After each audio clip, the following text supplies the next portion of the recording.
отанын сатқандарды үкіметтен жасырған үшін Мессерер Плисецкая Рахиль Михайловнаны 8 жылға бас бостандығынан айырды.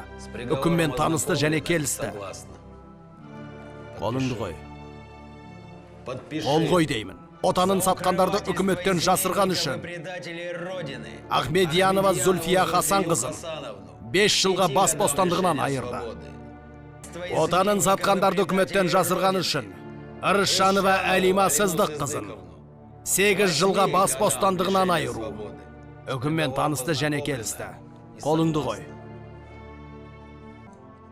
Отанын сатқандарды үкіметтен жасырған үшін Марченко Мария Петровна 5 жылға бас бостандығынан айырылсын.